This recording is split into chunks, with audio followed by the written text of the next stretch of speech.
Hello everyone, my name is Ben and welcome back to Pass the Aux Cord, a channel where salads can be pretty tasty, but I don't know if I'd have multiple days devoted to them. But regardless of that fact, today we're going to be taking a look at a record by Mac DeMarco by the name of Salad Days. This has been suggested to me by you guys in the audience as well as a close friend of mine, so shout out to you, you know who you are, for getting on my ass about listening to some Mac DeMarco, because I have been meaning to do so for a sizable portion of time at this point, much like yesterday's Spoon review, and this seems like another record that's kind of a good hopping on point.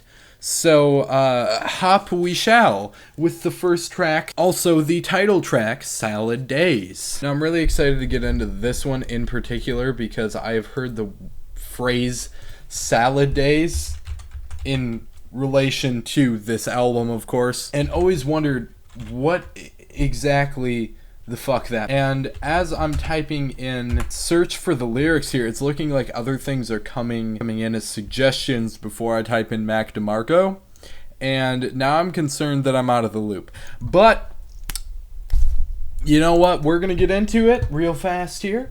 First track, let's go. And I can't hear it. Why can't I hear it? Headphones, work for me. Come on. You say you're connected and yet you're not connected. What the fuck gives?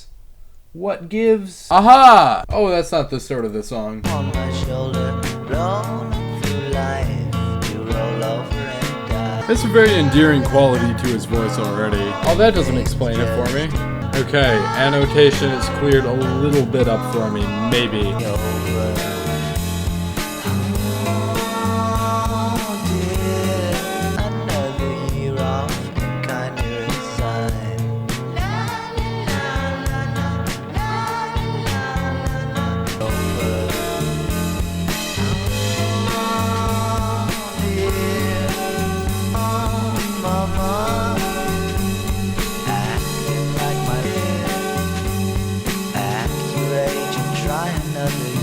Okay, so I realize at this point in time that it is a extremely overused tag to put on things. Experimental is kind of another tag that's the same way, but it's still used nonetheless. And when I think of indie pop, or just indie in general, this is exactly what I think of. And, you know, I mean, I realize that he's definitely one of the clear influences in the genre. Camera's getting the monitor in there.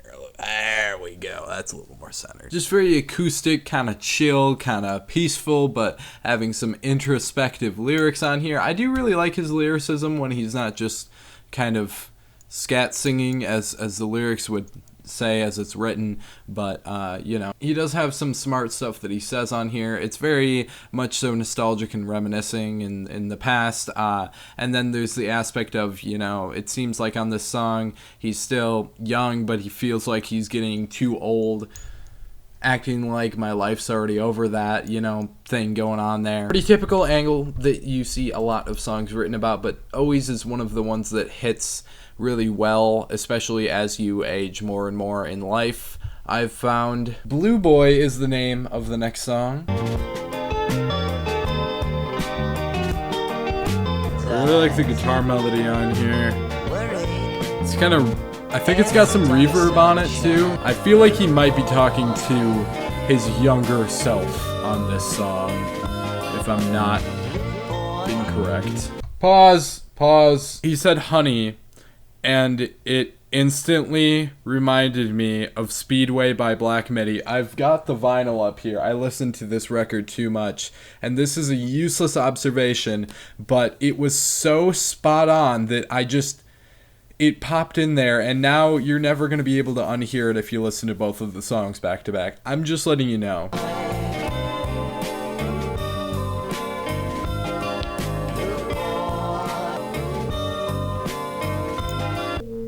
Okay. Very spacey and peaceful and quite the vibe, if I do say so myself. Very chill. That's my story and I'm sticking to it, man. I think that this song, he is probably talking to his younger self, and I don't know, or like maybe just someone else who's a little bit young and has some growing up to do. I don't know. The wording of everything is a little bit strange, but, you know, that's alright, I guess. Kind of in those, like, depressed teenage feelings that you tend to get where you're a little lacking in self-confidence, so on and so forth. I don't know who Tony is, though, on the outro there. There might be a story behind that. I'm not really sure. Brother is the name of the next song. I'm already looking at the thing here, and it says intro. Shit. Well. Shit. Yep, there it is. That riff. Kind of Tame Impala-esque, I gotta say. But it all fits into this indie, psychedelic, rock, pop type stuff. It's all in there.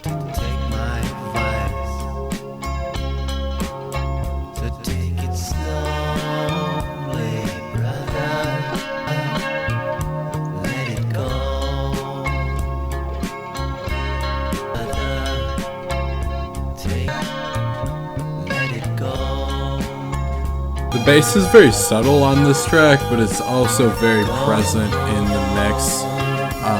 About as much as bass usually is, I guess, and it just sounds really nice when you actually start paying attention to it.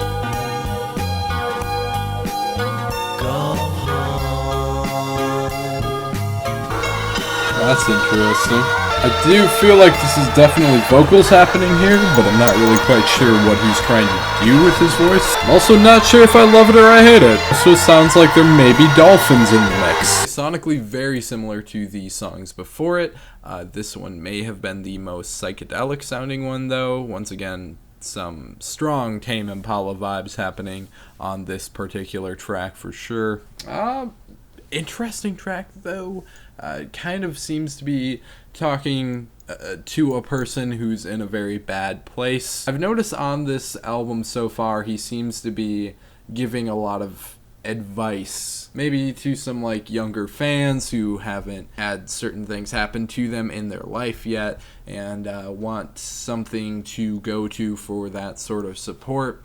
But this sounds like it's speaking to somebody who's in a really stressed out and bad point in their life, and having very chill music accompanying this message in particular is definitely the right way to go about it, and that does seem very poetically consistent, I guess you could say. Let Her Go is the name of the next one.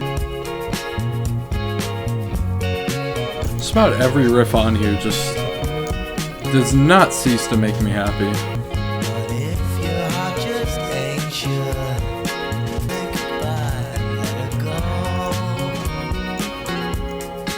Once again, this is really giving some advice, relationship advice in this case, obviously. It's still sounding very peaceful, and I'm loving all of the guitar work so far.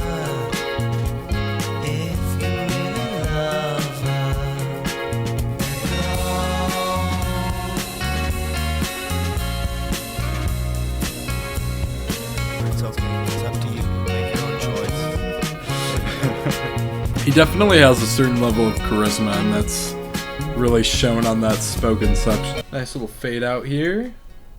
I still don't know how much I'm crazy about his non-lyrical vocal contributions, but, you know, they're there. One thing I'm noticing so far is that, you know, I realize these aren't super long songs or anything yet. Well, I guess the first two were only 2 minutes, but still. Even these last two tracks that have been passing the 3-minute mark, they just do not feel that long. This is a really just easygoing, fun listen, and with this only being 34 minutes in its entirety, I feel like this is going to be something so easy to just put on when you want this kind of music, this kind of atmosphere, I guess. Some relationship advice happening on this track, of course. I feel like sometimes he's a little bit too blunt, but there is some good simile happening on verse number 2 here with the whole flower thing. That is nice, I guess. And the commentary on the separation makes the heart fonder, or however you say that phrase, on the third verse is also somewhat nice. But this track did end up becoming a little bit repetitive just because of the simplistic nature of the chorus as well.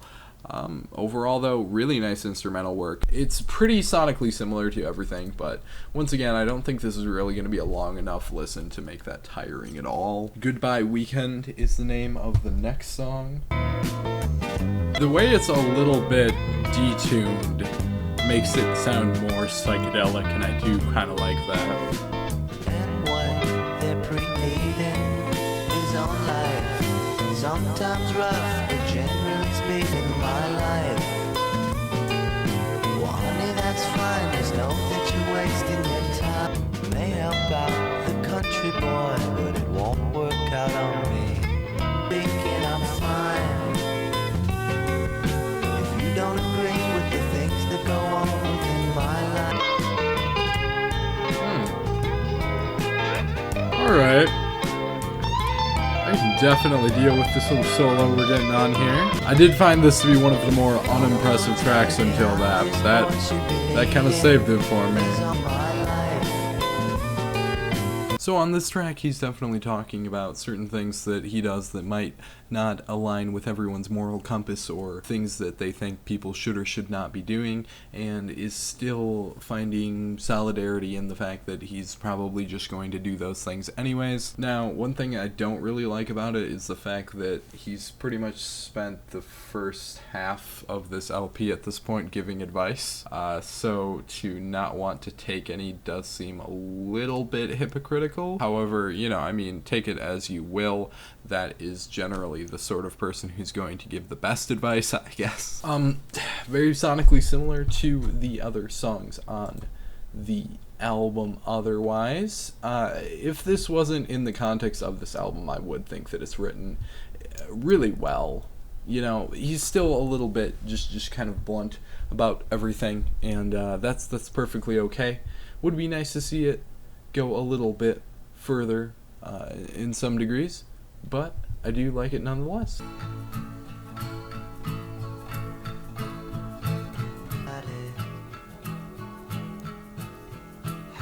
This is one of the most subtle sounding ones so far, at least as far as we are in this song. So please don't take my baby, stay. And don't take my love away. Please don't take my love away. Okay, I was kind of vibing until you went all falsetto, but you know, man, it's still got a level of charm to it, I guess. Okay, pretty sweet love song. Very much so sounds like 1, 2. Strip Back. Probably the most simplistic one that's been on here so far. And that is kind of one of the only weaknesses of it, is that, you know, it is the most stripped back song on here, and it is also the longest song on here, meaning that the sound does get a little bit bland once you've been hearing it for quite a while, but it is still very chill, and the writing on here is very sweet, of course, and it's very blunt and straightforward, just like most of the stuff that he's written on here, which honestly makes it feel a lot more authentic. This is written more like a love letter than like a poem or something to that degree, which is usually the things with love songs that just like grinds my gears a little bit, is when it's so overcomplicated, you know? So I do really like that aspect of the song. The writing on here is, you know, really gets the job done for what it is. Just having a great song about loving where you are with your significant other and hoping that it keeps going that way is great. Definitely like that message. Passing Out Pieces is the name of the next song. Oh, alright. This is a much larger sound than pretty much anything else that's already happened on this album. Can't claim the care, never been reluctant. Don't know, has taken its toll on me. It can't be wiped clean. Well, cute lyrics on here about the whole relationship going on. I like it. Alright. A lot of interesting stuff in that verse. I do really like the synth groove that's going on in this song. Much more electronic based track than most of anything else that's been going on here. Okay, cool song right there. I think this had some of the best writing, I want to say, and you know, he wasn't quite as straightforward with this one, but the whole passing out pieces of me thing is, you know, it's really smart. I think that's kind of cool. Once again, kind of taking the moral ambiguity standpoint on himself on a very introspective level of, you know, I'm not a perfect person and I don't pretend to be, and everything that I do and might do wrong does take a toll, but he seems to be in a perspective where he still is trying to make a lot of memories out of, you know, any situation that he's in, and trying to make the best of any situation as well. And I did really like the sound of that one. I appreciate the fact that there's something different sounding on here. As much as I wouldn't necessarily mind an entire album of similar sounding songs in that vein, just because, you know, then you can just kind of throw it on and chill. I do like that there's something that still kind of fits with the semi-psychedelic, very indie rock, lo-fi thing, but is still a lot different because the synthesizer, very heavily driven tone that took was very focused on that. Treat Her Better is the name of the next song. Okay, we're back to that. Fine with it. Some chill, spacey guitar.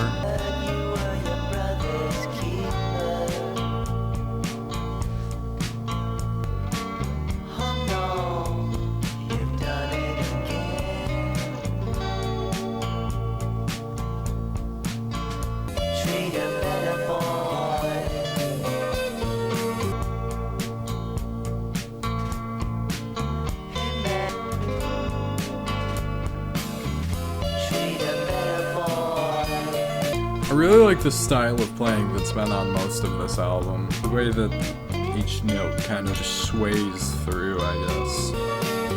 If I haven't heard your side, something you enjoy. I'm still so close. Okay, pretty much the meaning of that song can be derived from the title alone. Definitely talking about toxic or abusive or just negative relationships. Probably observing some sort of negative relationships going on around him, because I can relate from his standpoint of giving this advice to people who are just being shitty to their significant other in a relationship. And, you know, great message. Obviously, I back that 100%.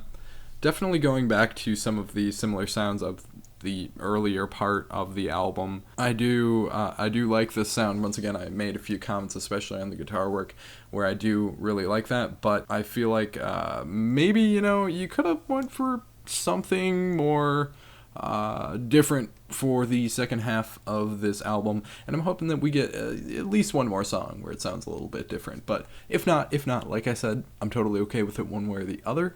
But yeah, decent track.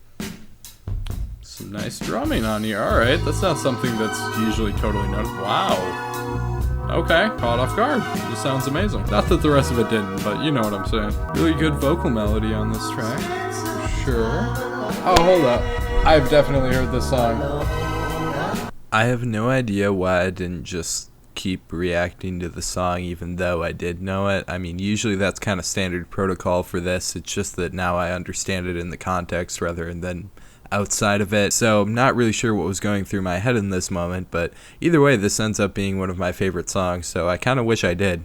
Oh, hold up. I've definitely heard this song. Yeah, I actually know this quite well. Yeah, I like this song. I have heard it a lot, and I don't know how I've heard it a lot. Honestly, it may be the friend that I mentioned before. I think we've definitely played this song before, but I have had this track stuck in my head and didn't know what it was before. Honestly, it was on an old playlist that I used to listen to or something as well, but I really like this track. It is very depressing in comparison to a lot of the other stuff that's on here. And like I said, that synth work is absolutely killer. It sounds very nice. Go Easy is the name of track number 10. Alright, some more acoustic. I feel ya. We may be leaving, I'll be right beside you.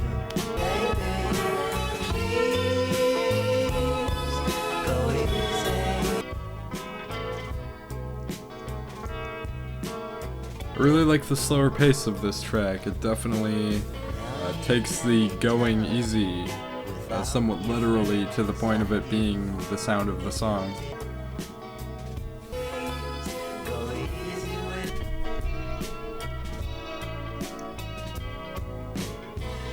Alright, nice track there. Very nice. Pretty simplistic once again. Very chill as well. Very similar to a lot of the stuff that we've already heard. Very nice, once again, kind of cute. Kind of a lot like Let My Baby Stay in the way where, you know, she's transitioning into moving in with him, I think I gathered from the brief annotations that I read there. And, you know, he's telling the outside forces to go easy on her and, you know, make this a lot better. Anything that could go wrong, he's hoping doesn't, of course, as you would. Yeah, pretty nice writing on here. Very chill, and I like that a lot. Yeah, I feel like I'm not commenting very much on these songs, and a lot of that has to do with them all being very simplistic to begin with, and a lot of them being very similar as well. So it's not that I don't like them and I don't have anything to say about them, it's just that there's not that much to say to begin with, I guess.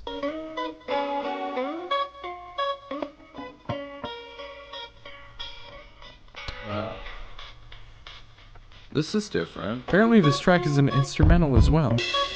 Very cool bass playing, okay. This is a very nicely produced track for sure. I like these wobbly sounding synths in the back.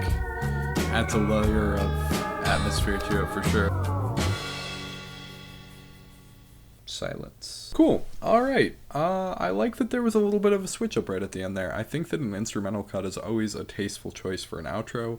Not one of the most particularly notable tracks by any means, but some really great bass playing on there. I like the electronic elements that were thrown in there as well. Does sum up the sound of both the more ambitious and the more stripped back songs that were on this record for sure. And I do like that aspect of it quite a lot. Very, you know, chill track. This is just a very chill album in general, and I do like that about it. I guess as a first taste of Mac DeMarco's songwriting, I really like certain aspects of it, like the straightforwardness and the fact that, you know, he's very just real and down to earth with his lyrics, and a lot of times he's just telling a lot of personal opinions, stories, things like that, where, you know, he just gets his point across really well. I also don't really like the fact that very little of it is nuanced in the same way, so it's both kind of a positive and a negative, and there's only so much to be done with lyrics that are this straightforward in the term of literary sense, I guess, metaphors, things like that. There's very little be done in that sort of way, and once again, the sound of this album is very easy to sum up. I mean, you've got a very lo-fi kind of usually acoustic sound going on in here. Very chill, very nice on the ears, and I think that this is definitely an album that you could recommend to anybody for a lot of those reasons. I think that it's a little bit too simplistic at its most simplistic moments, but at the same time, there's just very little to complain about on here. I guess I'm feeling like a 7+ out of 10 on this. So let me know what you thought of this album down in the comment section below. I would love to hear your thoughts and opinions. Drop a like on the video if you did like what you saw today, and subscribe to the channel for more music related content coming your way. But that is just about going to wrap it up for this one, and I will see you in the next video.